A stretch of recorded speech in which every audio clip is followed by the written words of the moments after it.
The 40-Day Mirror, a journey through Jewish character. I'm Rabbi David Kadosh. Welcome to day 15.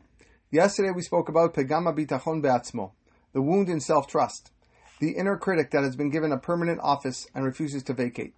Today we move to a midah that is almost universally misunderstood, not because it's complicated, but because it has been so thoroughly reduced to a single dimension that most people have never encountered its full depth. Today we talk about Tzeniut, modesty. And if your immediate association with the word is dress codes and hemlines, I want to gently invite you to set that aside for the next few minutes. Not because they're not important, but because they are the outer expression of something so much larger, so much more radical, so much more relevant to every single person listening, man, woman, young, old, that to reduce Tzeniut to clothing alone is like reducing Shabbat to not using your phone. And it's technically correct, and it misses almost everything at the same time. So let us begin at the source. The Navi Micha, in one of the most famous verses in all of prophetic literature, distills the entire Torah into three demands: Asot Mishpat, Ve'avat Chesed, Ve'atznei Lechet im Elohecha. To do justice, to love kindness, and to walk humbly with your God. Atznei Lechet, to walk in a hidden, modest, unassuming way, with your God.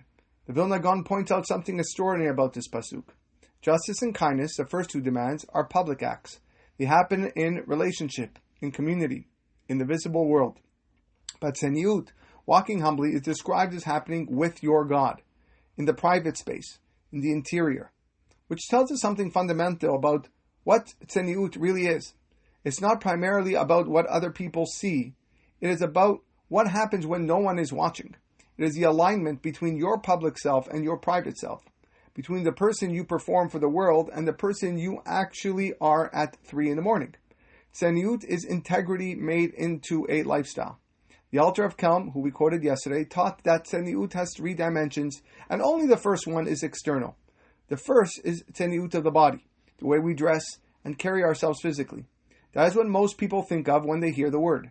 And yes, the way we present our bodies sends a message about what we value, about how we understand ourselves, about what we are inviting from the world. That message matters. But the second dimension of Tzeniut is Tzeniut of speech. The person of Tzeniut does not fill every silence, does not need to be heard in every conversation, does not volunteer information about themselves at every opportunity. There is a restraint, a holding back that comes not from shyness, but from a deep understanding that not everything needs to be said, not everything needs to be known, not everything needs to be seen. And the third, the deepest, is Tzeniut of the inner world, the cultivation of a rich private interior life that is not for public consumption, emotions that are genuinely felt rather than performed, a relationship with Hashem that lives in the quiet places rather than on the public stage, a goodness that does not need an audience. Now, I want to connect this to something that is actually relevant in the world we inhabit today. We live in an era of radical exteriority.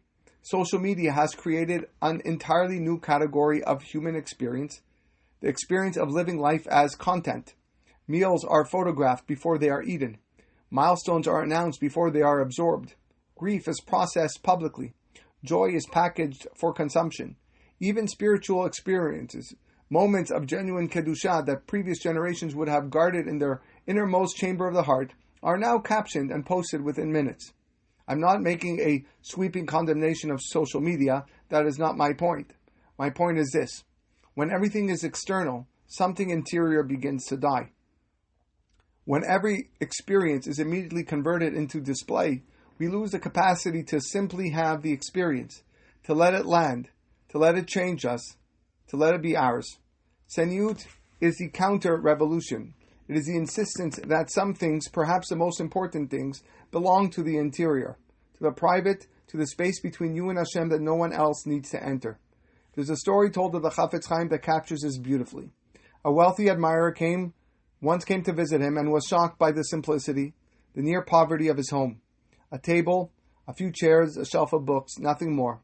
Rebbe, the man said, looking around, "Where's your furniture? Where are your things?" Chafetz Chaim looked at him and said, "Where are yours?" "Mine? I'm just passing through. I'm a traveler." Chafetz Chaim said, "So am I." That story is usually told about histapkut, contentment, but I think it is equally a story about tzeniut. The Chafetz Chaim needed no display. He needed no external markers of his greatness, his success, his arrival, none of that. He was so entirely at home in his interior world, in his Torah and his relationship with Hashem, in the private chambers of his neshama, that the exterior became almost irrelevant. He was passing through, and he traveled light. Here's today's question for the mirror. What in my life am I displaying that is really meant for the interior? And what am I hiding on the interior that deserves to be more fully lived? Not performed, but lived. Because Tzeniut cuts both ways. It asks us to stop performing what should be private, but it also asks us to stop hiding what should be real. The goal is not a smaller life, it is a more honest one. A life where the outside and the inside finally match. Walk humbly with your God in the quiet places, because that is where the real life is. This has been day 15 of the 40-Day Mirror, a journey through Jewish character. Until tomorrow.